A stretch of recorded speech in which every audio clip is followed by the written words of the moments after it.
Manhã Bandeirantes.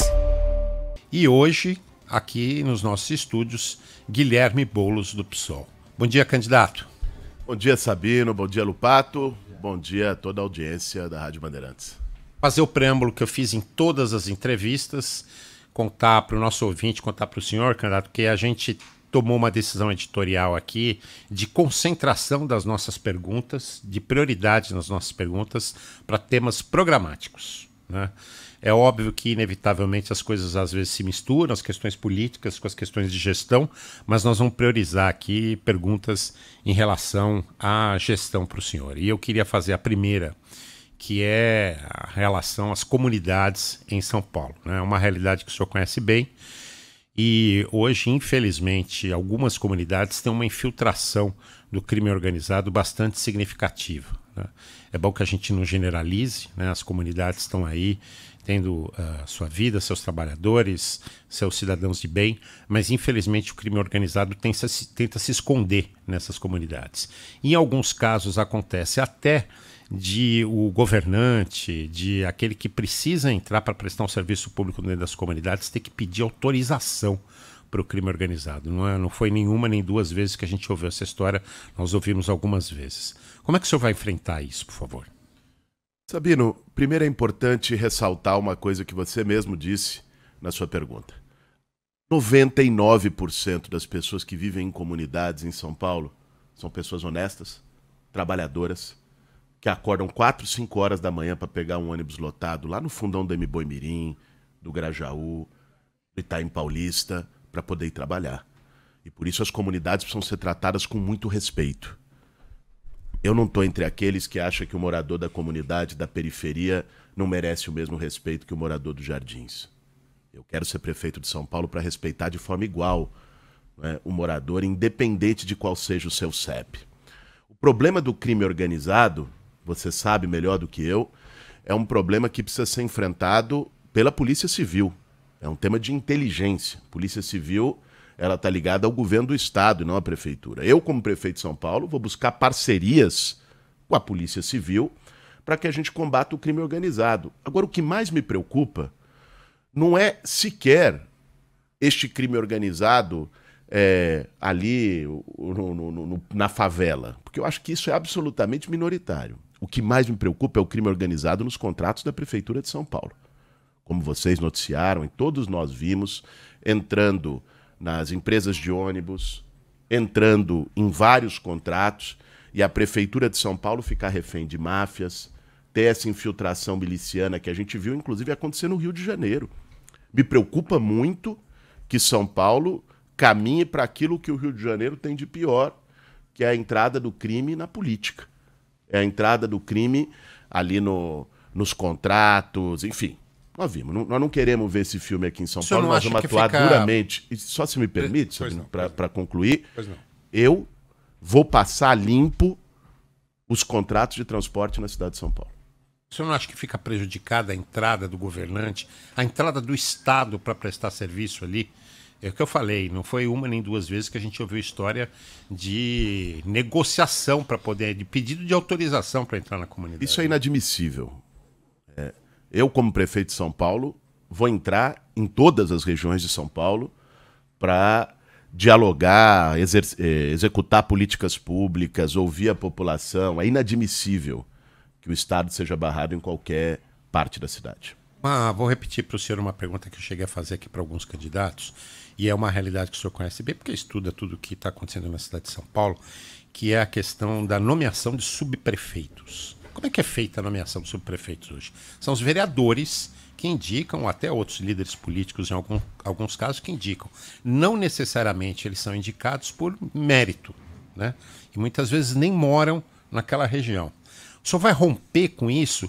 E esse eventual rompimento não atrapalha a governabilidade na Câmara Municipal para ter apoio dos vereadores? Eu sei perfeitamente, hoje eu sou deputado federal, numa Câmara Federal que a maioria dos deputados que estão lá não pensam como eu ou como meu campo político. Então eu sei perfeitamente que para você poder aprovar um projeto, como eu aprovei 3 no ano passado, ou para poder governar, como eu pretendo governar São Paulo, você vai precisar ter capacidade de diálogo com quem pensa diferente de você. Não dá para você achar que você vai ligar um trator e passar por cima de todo mundo. Isso é ilusão. Quem, aliás, prometeu isso em eleição foi quem ficou mais refém dessa turma. Você tem que saber dialogar. Agora, dialogar não pode significar, Sabino, sacrificar e entregar a cidade. É aí que tem que botar o limite. Para mim, num governo meu, subprefeito de qualquer região será morador da região e uma referência respeitada na região. Hoje você tem subprefeito em algumas regiões da cidade de São Paulo que o cara só sabe andar no bairro de GPS. Não mora lá, às vezes não é nem da cidade. Para ele não conhece nenhuma liderança, não conhece o padre, não conhece o pastor, não conhece a liderança da associação de moradores, não conhece o bairro, os problemas do bairro. Aí a subprefeitura perde a sua vocação. Qual é o papel da subprefeitura? É ser a porta da prefeitura, a voz do prefeito e os ouvidos do prefeito naquela região. São Paulo é uma cidade-país. São Paulo, a cidade de São Paulo tem uma população maior que a do Uruguai. Só a Zona Leste, desculpe, a cidade de São Paulo tem uma população maior que Portugal. Só a Zona Leste é maior que o Uruguai. Ou seja, é muito grande. Não é um prefeito no gabinete, no viaduto do chá, que tem como dar conta de todos os problemas. Você precisa descentralizar. As 32 subprefeituras surgiram com este espírito. Surgiram na gestão da Marta, que será minha vice. Com este espírito de descentralização. Eu vou aprofundar essa descentralização. Sabe qual é o problema hoje? Por que demora, Sabino, uma poda? Por que demora tirar o entulho de uma calçada? Por que demora um tapa-buraco quando a pessoa liga para um 56? Porque isso está totalmente centralizado e os subprefeitos perderam autonomia. Tem uma liderança que eu conheço lá no Campo Limpo, bairro onde eu moro, que foi para o subprefeito pedir para tirar entulho de um terreno na região do Parque P. Quando chegou lá, o subprefeito ligou para um 56 na frente da liderança. Fez o que qualquer cidadão faria, porque ele não tem autonomia para tirar entulho, ele não tem um caminhão de retirada de entulho, ele não tem equipe para retirar entulho.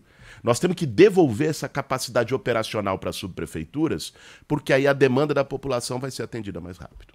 O tempo de deslocamento, casa, trabalho, para pessoas que moram na região periférica da cidade de São Paulo, ultrapassa muitas vezes 2 horas, até 3 horas todos os dias. O senhor acredita na urbanização das favelas aqui da capital para que as oportunidades apareçam mais espalhadas por todo o território? Como isso seria feito em um futuro e possível governo do senhor?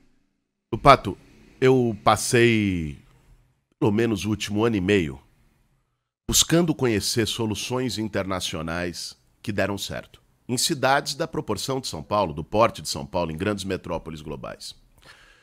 2 cidades que eu visitei, Paris e Xangai, estão utilizando o conceito do Cidade 15 Minutos. Esse conceito, que é um conceito de redução de distâncias, que é o que você fala, está sendo utilizado nas grandes metrópoles do mundo. Qual é a ideia? É você reduzir o deslocamento entre local de moradia e local de trabalho, e entre local de moradia e os serviços principais que as pessoas precisam no dia a dia. Público, privado, lazer, esporte, cultura, educação, saúde. As pessoas terem tudo mais perto da sua casa. Né? Paris conseguiu, já está com a prefeita Nidalgo, eu tive com ela, né? Já há 5 anos, 6 anos está implementando esse modelo e conseguiu avanços significativos. Você pega aqui em São Paulo, para a gente até ter um diagnóstico bom do problema. Se você for aqui, Barra Funda, República, são os 2 distritos que concentram mais empregos pela proporção de moradores. Tem 400 empregos nesses 2 distritos para cada 100 moradores. Se você for lá em São Mateus, Jardim Guatemi, Cidade Tiradentes, no extremo leste, tem 8 empregos para cada 100 moradores. Olha a desproporção. O que significa isso? Que o extremo das periferias tem que sair todo dia às 5 horas da manhã para ficar 2 horas no ônibus lotado, para chegar ao centro para ir trabalhar. É o que se chama de deslocamento pendular. Ou então a pessoa que tem o carro vai de carro. O que isso significa? Mais trânsito, um congestionamento de uma cidade que não anda, mais poluição, mais emissão de carbono, piora da qualidade de vida das pessoas. 2 horas no ônibus para ir ou no carro, 2 horas para voltar, são 4 horas perdidas. A pessoa podia estar com a família, podia estar fazendo um curso, podia estar no lazer. Ou seja, qual é a ideia? Aproximar os empregos, descentralizar as oportunidades por todas as regiões da cidade. Como a prefeitura pode fazer isso? Porque às vezes a pessoa se pergunta, eu estava falando isso e ele falou, pô, Bolo, mas isso aí parece que não vai, pode ser ilusão. Não, outras cidades estão fazendo. Que instrumentos a prefeitura tem? O primeiro é o instrumento dos impostos, o instrumento fiscal. Veja, até o início da transição da reforma tributária, que é em 2029, o principal imposto, que é o ISS, a prefeitura ainda pode manejar. Depois ele vai ser juntado no IVA dual. E o IPTU, a prefeitura vai poder continuar manejando. Em que sentido? De dizer o seguinte, ó, você é empresário, você tem aqui a tua empresa gerando, sei lá 200, 300 postos de trabalho aqui no centro. Se você for lá para o extremo da Zona Leste ou para o extremo da Zona Sul e montar a tua empresa e gerar esses postos de trabalho lá, eu vou te dar um desconto no IPTU, eu vou te dar um desconto no ISS. Para fechar a conta. O cara vai. Se você criar o estímulo, o cara vai. Eu tive com o pessoal do call center, Lupato, os empresários de call center conversando.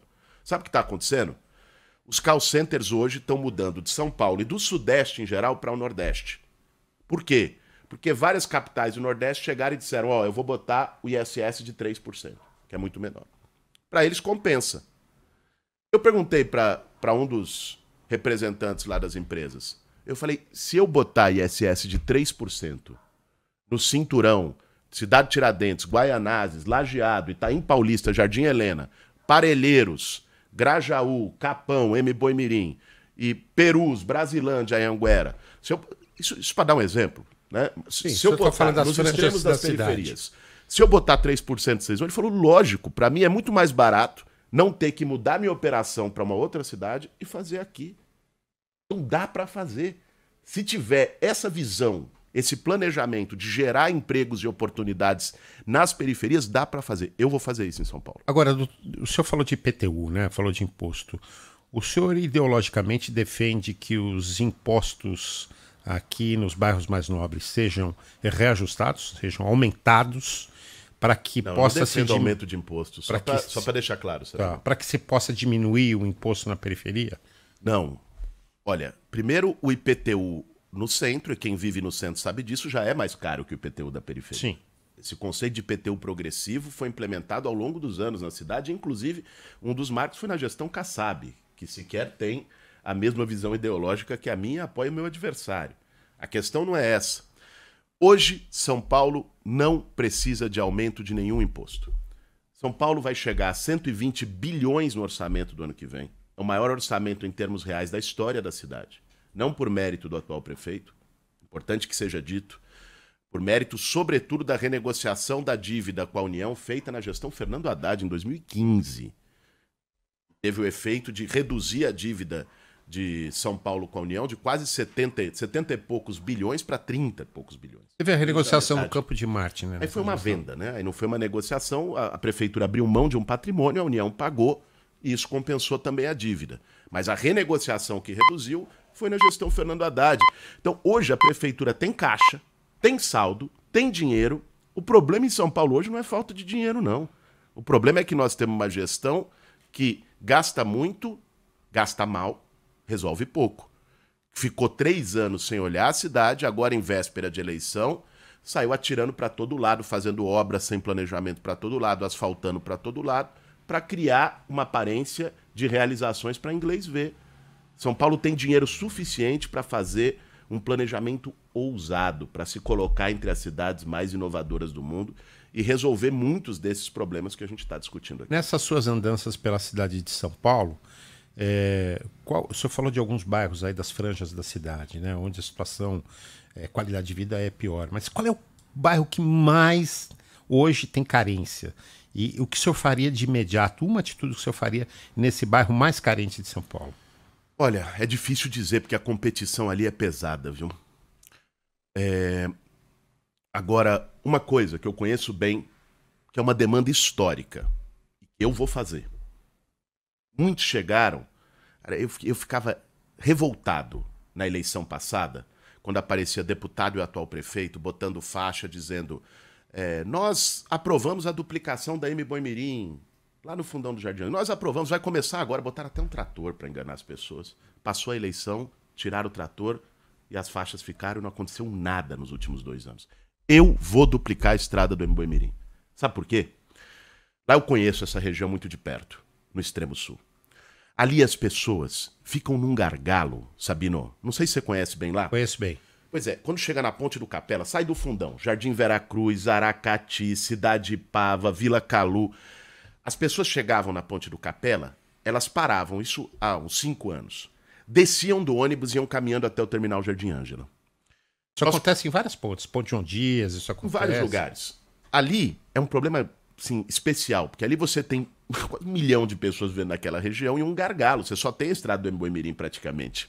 Então, na gestão do Fernando Haddad, nós fizemos uma mobilização muito grande e conseguimos duplicar a Ponte do Capela. Melhorou, mas não resolve, porque a estrada do Embu-Mirim precisa ser duplicada no conjunto, com o corredor.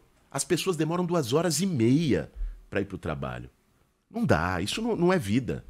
Então, nós vamos duplicar a estrada do Embu-Mirim. Doa quem doer. Eu vou fazer isso. Você me perguntou de regiões mais carentes com problemas mais graves. Esse é um deles. Esse é um, logicamente não é o único. Como eu te disse, é aquela história, sabe? Um exemplo. Você é um pai, uma mãe. Tá faltando pão em casa. Aí você tem 10 filhos. Você fala, puta, qual que tá sofrendo mais? É difícil. Na cidade de São Paulo é um pouco isso. Se olhar lá, vai para a cidade de Tiradentes e ver a situação da saúde que as pessoas estão enfrentando, eu fui lá e vi. É grave. 10, 12 horas de espera. Por isso, nós vamos tomar, eu anunciei ontem, nós vamos ter a nossa convenção amanhã, e ontem nós antecipamos algumas propostas. Nós vamos ter uma proposta extremamente ousada para a saúde na cidade de São Paulo. Para mim, a saúde hoje é o principal problema da cidade. Isso é novidade? O senhor está dando aqui... Eu ia notícia? perguntar para o senhor justamente isso, porque 135 mil pessoas estão aguardando para realizar uma cirurgia eletiva, aquelas que não são de urgência aqui na cidade de São Paulo. O senhor acredita que é possível zerar essa fila? Em quanto tempo e como? É possível zerar essa fila. Eu não vou ser responsável, igual foi o João Dória, quando falou, corujão da saúde, vou zerar em 90 dias. A gente viu. Isso aí não para em pé. Você precisa ter planejamento e etapas. Foco e etapas. Sim, olha, eu tô nessa eleição, eu tenho muita confiança que nós vamos ganhar essa eleição. E exatamente por isso, eu não vou ficar fazendo proposta pro vento levar, para agradar um e outro. Cada proposta que eu tô construindo ela há anos. Eu tô sentando com especialistas, eu tô sentando com gente de orçamento, é coisa que eu sei que é possível realizar. Então veja, na saúde nós vamos tomar 2 medidas complementares para resolver o problema da fila. Primeira, nós vamos construir centros diagnósticos, policlínicas, descentralizadas em várias regiões da cidade. Um dos grandes problemas, a fila do exame aumentou em mais de 50% nos últimos 2 anos. E não por falta de dinheiro, repito, falta de investimento. Às vezes exames simples, Lupato. Sabe qual é o exame que mais aumentou a fila hoje? Endoscopia. Não é ressonância magnética, é endoscopia. Você não organizou. Exames de saúde da mulher, ginecológicos. Exames oncológicos. Tomografia, ressonância, ultrassonografia.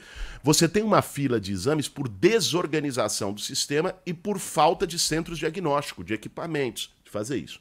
Nós vamos descentralizar centros diagnósticos, policlínicas em toda a cidade. Para poder... E aí não é esse negócio de falar, vamos fazer um mutirão. Porque tudo bem, um mutirão você faz agora, aí você terminou o mutirão, tem a fila que veio nesse período. Tem que ser um processo contínuo. Por isso precisa desses centros diagnósticos. Agora, não adianta você resolver fila do exame e aí a pessoa vai ter o gargalo na fila do procedimento ou da consulta. Por isso você precisa ter mais médicos especialistas. Então, um programa que a gente desenhou com a nossa equipe, nós estamos chamando de Mais Médicos Especialidades. O Mais Médicos que o governo federal fez, ele é sobretudo para saúde da família, clínico geral, para regiões onde não tinha nenhum tipo de médico. O gargalo que nós temos hoje em São Paulo, nós também temos gargalo de equipe de saúde da família. Não tem cobertura de 100% na cidade. Nós também temos gargalo de clínico geral. Mas hoje o maior gargalo que a população sente é de especialista.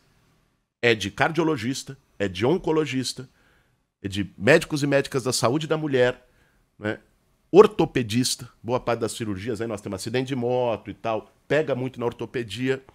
Nós levantamos isso detalhadamente por cada região da cidade. Onde está a fila de exame, onde está. E vamos fazer uma atuação cirúrgica nessa área, levar os especialistas. Pega ali no Campo Limpo, M-Boi, para falar de novo dessa região, que eu tive lá esses dias.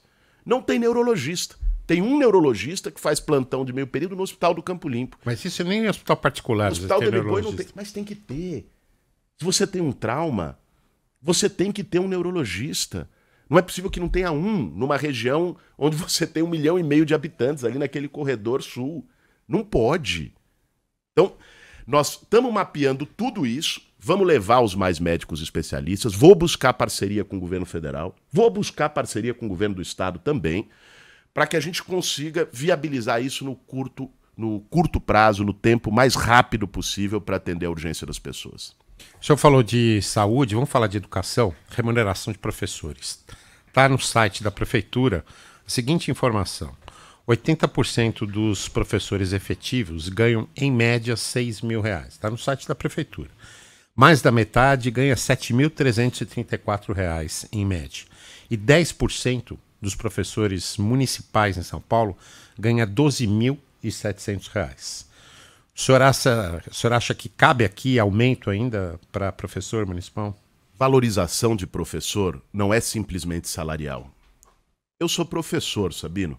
Dei aula em escola pública, dei aula em universidade, até ser deputado federal, estava dando aula na pós-graduação da PUC aqui em São Paulo. Conheço bem a realidade dos professores e da rede pública. Você tem que ter uma reposição inflacionária e valorização salarial de professores. Agora, para além disso, você tem que ter plano de carreira, qualificação permanente. Você tem que botar esses professores que estão na rede para poder fazer mestrado profissionalizante, para poder fazer um doutorado também. Você tem que ter uma qualificação permanente desses professores. Valorização não é só dinheiro, valorização é reconhecimento, é capacitação, e a Prefeitura de São Paulo tem que fazer isso. Eu estou com uma ideia, já construo há muito tempo, desde o tempo que dava aula, não estava nem na política, que é o seguinte: para mim, educação, para funcionar de verdade, ela precisa estar integrada com outras competências, com cultura, com esporte. Hoje você pega a meninada não vê a hora de sair da sala de aula. Muitas vezes o que se trata dentro da escola não é o que se reflete fora do muro da escola quando esse jovem sai. Então, a nossa ideia é universalizar ensino integral na cidade de São Paulo. Agora, o que é ensino integral? Tem gente que acha que ensino integral é você deixar uma criança, um adolescente, 9 horas dentro de uma sala de aula. Não existe. Quem é professor sabe que não dá, aliás, nem precisa ser professor. Todo mundo, vocês dois foram alunos. E sabe que 9 horas numa sala de aula não funciona. Todo mundo que está nos ouvindo sabe disso. Então você tem que ter o período da carga horária do ensino letivo, das competências tradicionais, vai ter português, matemática, ciências. Você pode trabalhar, inclusive, eu quero fazer letramento digital, eu quero fazer letramento socioambiental. Acho que isso é importante tratar nas escolas. Agora, no outro período, você vai fazer aula de violão, aula de dança, que muitas vezes não tem disponível na maior parte dos bairros ou é muito caro. Aula de capoeira, de ginástica. Você leva esporte, você leva cultura para dentro da escola. E resolve um problema não só da formação dos alunos, mas das mães. Outro dia eu estava ouvindo de uma mãe na periferia de São Paulo. Ela me parou e falou: Boulos, o período que eu tenho mais angústia, que aperta o meu coração num dia, é quando da hora do almoço eu sei que meu filho está saindo da escola e eu vou ficar no trabalho até 4, 5 da tarde e não tem quem cuidar dele, eu não tenho como pagar ninguém. Então ter um ensino integral é você preparar as próximas gerações com mais qualidade e é você dar uma solução para essa mãe. Deixar a criança, lógico, tem que ser opcional, você não vai obrigar a criança ou adolescente, são opcionais que você vai colocar. Os pais que podem ficar com os filhos no outro período, tá tudo certo. Mas eu quero levar isso para todas as escolas de São Paulo e vou levar. Além, lógico, de ampliar os céus. Me preocupa muito, a gente falava dessa história de prometer e cumprir, de assumir compromisso e depois tirar do papel. Poxa, o atual prefeito foi o único, Sabino, desde que os céus foram criados na gestão da Marta, que não entregou nenhum céu. E a promessa no plano de metas dele era fazer 12. Não entregou nenhum. Nós temos 58 céus na cidade de São Paulo. Meu governo, nós vamos... O mínimo vai ser 75. Chegar a 75. Chegar a 75. Não, 75 Sim. novos não dá para fazer. De 58 a gente chegar a 75. No mínimo. Tem muitos que já têm planejamento. Tem céus que têm projeto executivo. Ele tirou 5 do papel que estão em obra, dos 12 prometidos. Dá para fazer muito mais. O céu foi uma experiência que deu certo. E nós temos que também cuidar do jovem após os 15 anos. E esse vai ser um foco que eu vou pegar, assim, com afinco. Esse eu vou olhar de perto. É aquele programa... Sabe, tem programas que você acha importante, que você vai tocar, que você vai acompanhar, e tem programa que você se apaixona. Teve um programa do nosso time de programa de governo, nós juntamos uma equipe muito boa. Modéstia à parte, mas nós juntamos uma equipe muito boa. Gente que participou de vários governos, funcionários de carreira, especialistas das universidades. E tem um programa que eu me apaixonei por ele, e esse eu vou levar, assim, como um filho na campanha. E nós estamos chamando de Centro de Oportunidades. O que é o Centro de Oportunidades? Quando fez os céus, a Marta fez lá, ela criou uma oportunidade para a criança e o adolescente até 14 anos. Porque o céu é aula de ensino fundamental, que é o que a prefeitura cuida. Só que os jovens, a partir dos 15, né, não tiveram esse passo. Nós vamos dar esse passo agora. Como? Formando esses jovens na capacitação para o mercado de trabalho, na nova economia. Até uns 20, 30 anos, o que era a economia da cidade de São Paulo? Era majoritariamente uma economia industrial. Então o que era a formação profissional para o jovem? Era marceneiro, era torneiro mecânico, você formava o cara para mecânico, para metalúrgico. Hoje não. Hoje a indústria caiu muito. São Paulo é uma cidade de serviços majoritariamente, também de serviços tecnológicos. Então, a formação desses jovens para terem uma oportunidade, um emprego, tem que ser em TI, em robótica, em inteligência artificial, em designer, em programador. E não só em profissões digitais, em gastronomia, em moda, em turismo. Então, os centros de oportunidades vão ser espaços com Wi-Fi livre, estúdios de audiovisual, estimular o jovem que queira para poder empreender e, ao mesmo tempo, fazer uma capacitação e uma formação nas profissões que hoje faltam profissionais. É ligar o jovem da periferia que não tem um trabalho com um mercado que demanda esses profissionais. Dar uma formação de qualidade. Esses centros de oportunidades para pegar os jovens a partir dos 15 anos de idade, sem limite de idade, né, vão ser o espaço para a gente fazer São Paulo voltar a ser uma cidade de oportunidades. A gente está caminhando para o final. O Lupato tem mais uma pergunta. Pois é, já meia hora quase. Passa rápido. O Lupato tem mais uma pergunta. Se o senhor puder ser breve, porque aí a gente consegue tratar ainda de 2 assuntos, por favor. Lá. O senhor defende, até comentou há pouco, e aí queria perguntar se o senhor defende a GCM atuando armada e como polícia realmente, não só fazendo a função de zeladoria em algumas regiões específicas da cidade, como por exemplo na Cracolândia. A GCM já faz isso. Me perguntaram outro dia, isso é uma falsa polêmica. A GCM de São Paulo já é armada, já tem função de policiamento ostensivo, preventivo e comunitário. Isto é a função da GCM. Essa questão não está colocada. Sabe qual é o grande problema? Surgiu uma decisão judicial proibindo. Né? Não, na cidade de São Paulo não. Existem, por número de habitantes, da GCM ser armada? Não. De atuar como polícia, de realizar operações ostensiva. Dentro. Uma polícia ostensiva. Não. Veja, existem funções diferentes.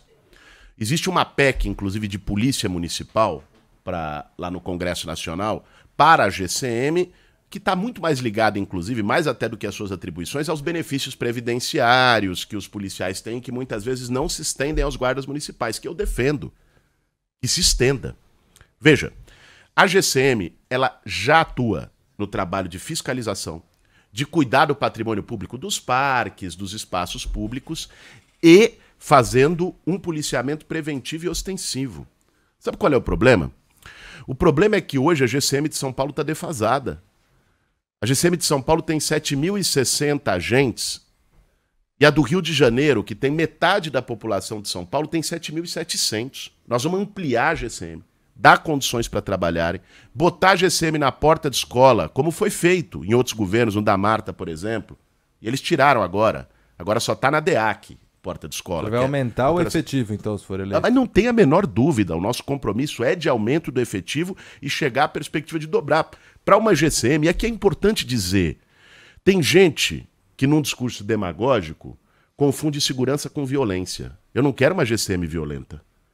Eu não quero uma GCM que vá lá e bata no jovem da periferia e trate diferente dos jardins, como defende o vice do meu adversário. Eu quero uma GCM que garanta a segurança, que faça segurança cidadã, que respeite as pessoas, mas que esteja presente ali na porta da escola para garantir a segurança dos alunos, ronda escolar de proximidade nos bairros, no centro. Esse é o papel da GCM. Olha, depois de meia hora conversando sobre gestão e realmente propositivas, questões propositivas, vou fazer uma pergunta de política. Saiu hoje a pesquisa do Instituto Paraná Pesquisa, que a gente já divulgou no Jornal Gente, e daqui a pouco vai repetir aqui no Manhã Bandeirantes. Nessa pesquisa, no cenário estimulado, o seu adversário, o prefeito Ricardo Nunes, tem 26,9%, o senhor tem 24,7%, dentro da margem de erro, vocês estão empatados, né? O senhor acha que essas duas candidaturas chegaram no teto ou o senhor sente que ainda tem potencial de crescimento? Porque as últimas pesquisas têm mostrado que esse é mais ou menos o número que vocês têm atingido. Sabino, tem uma coisa, eu gosto muito de futebol, não sei se você gosta. Muito. Eu não estou nesse momento muito bem, porque meu Corinthians está numa situação triste. Aqui tem um representando cada, né? Mas eu vou te dizer, tem uma máxima do futebol que vale para a campanha. Treino é treino, jogo é jogo. Até aqui foi só treino.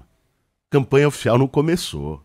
Começa quando tiver o debate da Band, dia 8. O senhor vai estar aqui? Vou estar aqui com o maior prazer. Vou chegar 2 horas mais cedo, só para não ter dúvida. Assim, por enquanto está no treino. As pessoas, a população ainda não está pensando, a maioria da população não está pensando em eleição, está pensando em cuidar da sua vida, em tocar os seus problemas. E tá certa. Vai pensar em eleição quando a campanha começar, quando tiver os debates, quando tiver propaganda de televisão. Então, o espaço que a gente tem para crescer, quando as pessoas pensarem em eleição, compararem as trajetórias dos candidatos, quem é quem, as propostas de candidatos, verem um candidato que ficou 3 anos, já teve a chance dele, não entregou. Verem o time que está com a gente. As propostas inovadoras que a gente montou para colocar São Paulo entre as cidades mais modernas do mundo.